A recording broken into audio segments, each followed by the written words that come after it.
Assalamualaikum warahmatullahi wabarakatuh. Perkenalkan, nama saya Amelia Rizal Mawacida dari Prodi Penyuluhan Peternakan dan Kesejahteraan Hewan 4A NIRM 04031932. Kali ini saya akan memaparkan tentang penetapan metode penyuluhan dalam mata kuliah metode penyuluhan berdasarkan hasil wawancara dengan penyuluh Balai Penyuluhan Pertanian Singosari.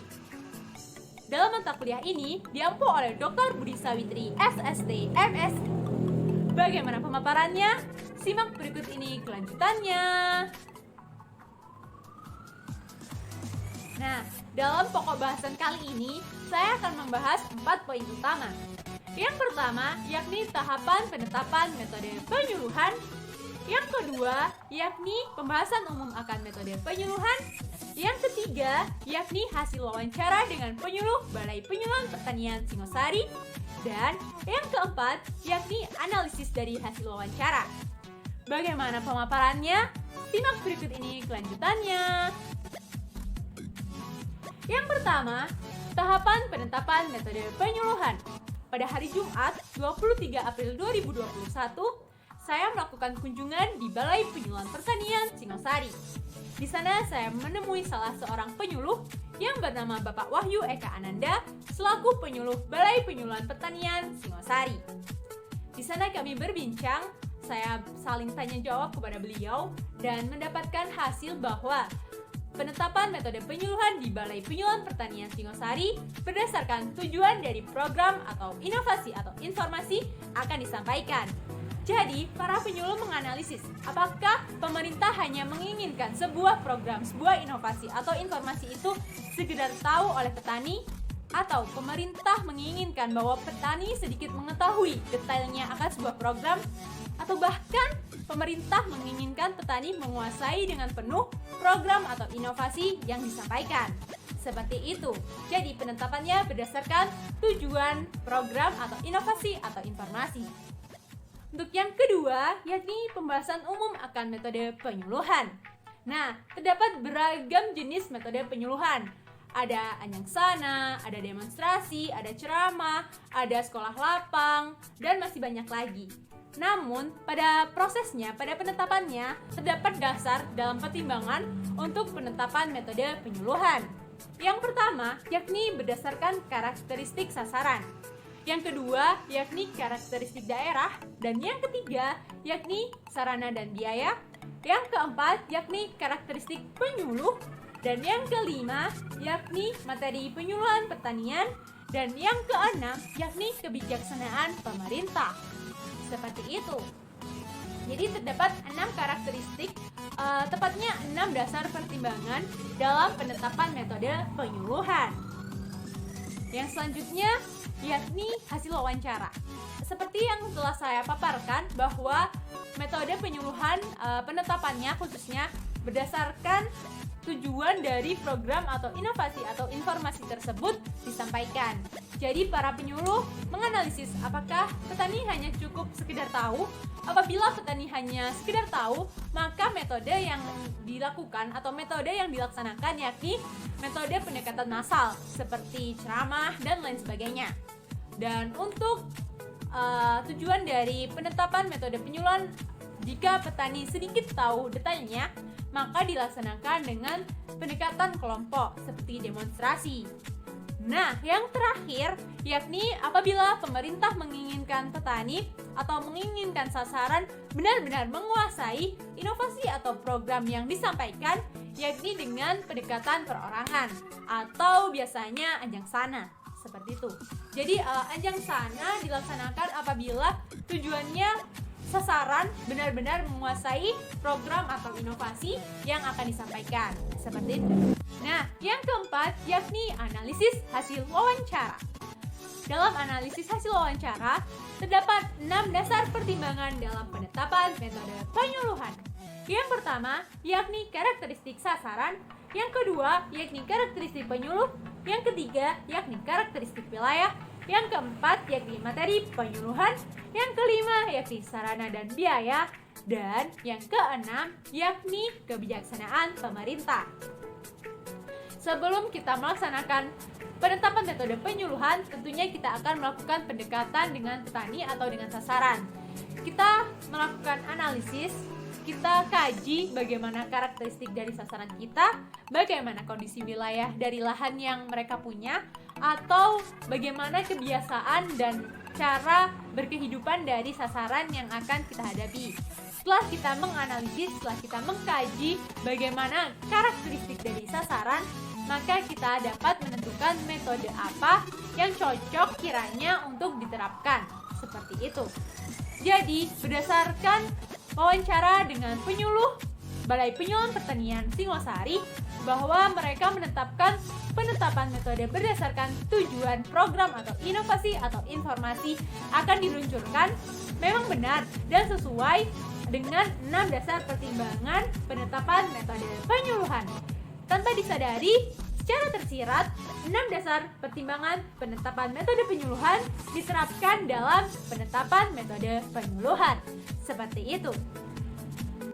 Yang selanjutnya yakni kesimpulan.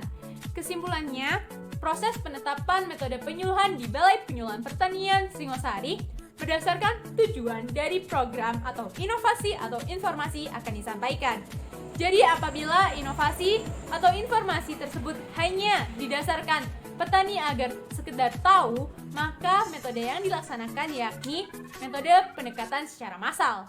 Untuk yang sedikit mendetail, untuk sasaran agar mengetahui sedikit mendetail, maka metode yang dilaksanakan yakni pendekatan kelompok, seperti demonstrasi, diskusi kelompok, dan lain sebagainya. Kemudian, untuk dasar atau tujuan dari penetapan metode penyuluhan yang mana diinginkannya menguasai akan sebuah program atau inovasi, maka metode yang ditetapkan yakni metode pendekatan perorangan. Seperti itu. Jadi, terdapat dasar pertimbangan dalam penetapan metode penyuluhan yang mana didasarkan oleh karakteristik sasaran, karakteristik wilayah, karakteristik penyuluh, kemudian terdapat sarana dan biaya, kemudian terdapat materi penyuluhan pertanian, dan yang terakhir kebijaksanaan pemerintah. Seperti itu. Metode penyuluhan itu ada beberapa sih. Yang pertama dengan menggunakan massal, individu ataupun ajang sana. Yang kedua, massal dan individu. Untuk individu bersifat ke perseorangan, atau kita seorang penyuluh melakukan pendampingan secara intens kepada seorang petani untuk melakukan atau mengaplikasikan inovasi yang terbaru. Untuk massal sifatnya kelompok, dalam artian jumlahnya pasti banyak, sama sasarannya kita petani, cuma untuk orangnya lebih banyak ketimbang individu. Untuk plus minusnya, untuk yang massal kita belum tentu tahu petani itu ngerti, bisa, dan bisa mengaplikasikan atau enggak. Untuk yang individu, karena sifatnya pendampingan, jadi tahu, kita bisa mengevaluasi saat petani itu melakukan inovasi apa yang kita berikan. Semisal contoh jajar legowo, padi jajar legowo itu seperti apa sih, penerapannya seperti apa sih, penanamannya itu seperti apa, kita bisa melakukan evaluasi di situ. Nah, saat kita melakukan secara massal, kita hanya menerangkan, oke, memang beberapa ada yang tanya, cuma nggak semuanya, 1-2 aja mungkin tertarik dan mau mengaplikasikan inovasi apa yang kita berikan. Seperti itu. Jadi menurut saya, seorang penyuluh, metode itu tergantung target apa yang diberikan dari program tersebut. Karena dari pemerintah sifatnya secara umum, untuk mengefisienkan waktu kita ambil secara massal.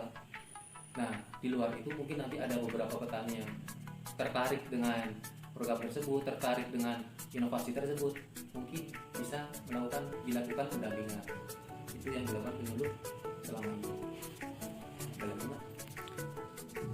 Nah, untuk melakukan pendampingan secara intens, tentunya kita harus melakukan pendekatan, dalam artian tahu karakter seorang petani, tahu bagaimana cara kita nantinya, strategi apa yang harus kita lakukan agar inovasi baru itu dapat diaplikasikan. Tadi di jalur ruang, bapak ini cenderung memakai sistem yang pada umumnya, pasti kita lakukan strategi apa sih, pendekatan seperti apa sih yang harus kita lakukan.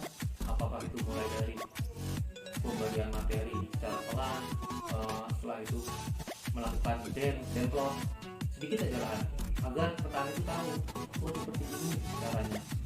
Jadi nggak asal langsung diterapkan, nggak asal langsung inovasi itu langsung diaplikasikan, karena nggak semua petani bisa langsung menerima, nggak semua petani bisa adaptif dengan inovasi baru. Intinya seorang penyuluh harus telaten. Kita nggak boleh menggurui, kita harus belajar bersama dengan seorang petani. Jadi kayak seumpama kita seperti tadi Pak, menemukan petani yang kayak tidak peduli akan lingkungan, jadi semaunya aja, pokoknya produktivitas. Kan tadi kan yang diutamakan dari petani kan produktivitas. Nah, itu bagaimana kayak menghadapinya gitu Pak? Untuk karakter petani itu banyak yang ada yang mau menerima dan mengevaluasi hasilnya, ada yang tidak mau menerima tetap dengan prinsip yang lama. Seperti itu. Untuk yang mau menerima, kita terus lakukan pendampingan. Saat ada masalah, ada kendala, kita cari solusinya bersama-sama. Misal itu, oh cara penanaman seperti ini mudah terserang hama, varietas ini mudah terserang hama, kita cari solusinya bersama-sama. Terus untuk yang tidak mau menerima, itu yang lebih berat sebenarnya Pak, karena dia punya satu prinsip yang apa ya, itu tadi kembali ke awal, dia melakukan usaha tani itu untuk apa, untuk dia sendiri dan keluarganya, atau untuk Usaha. cari untung seperti itu. Jadi ada beberapa daerah yang memang usaha tani padi itu untuk dikonsumsi sendiri, jadi dia lebih pilih mana yang enak untuk dikonsumsi dan mana yang tak enak.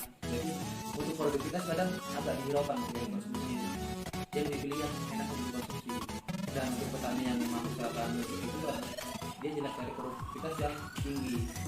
Pada intinya untuk sebelum melakukan metode penyeluruhan itu kita harus tahu tujuan dan sasaran kita itu siapa, tujuan kita itu apa.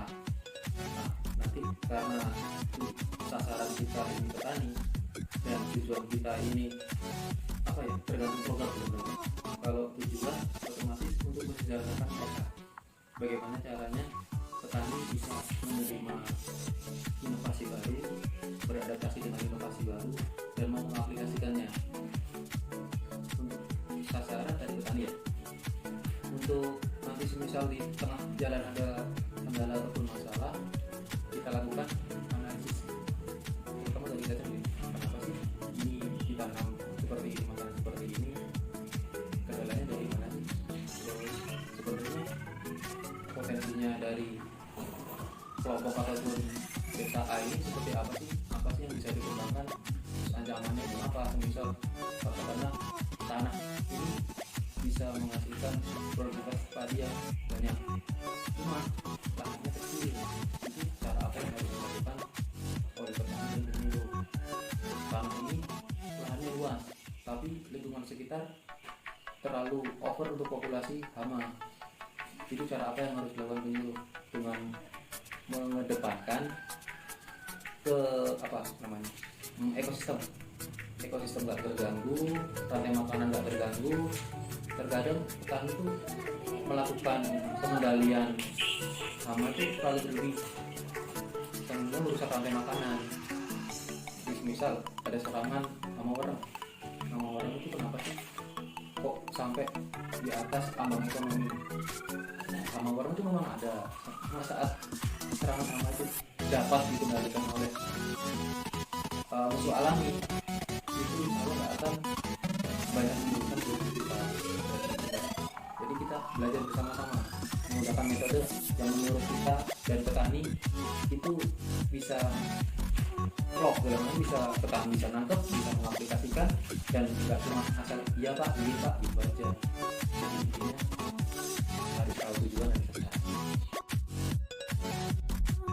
Sekian pemaparan akan penetapan metode penyuluhan dari hasil wawancara dengan penyuluh Balai Penyuluhan Pertanian Singosari. Saya Amelia Rizalmawacida, mohon maaf yang sebesar-besarnya. Terima kasih. Wassalamualaikum warahmatullahi wabarakatuh.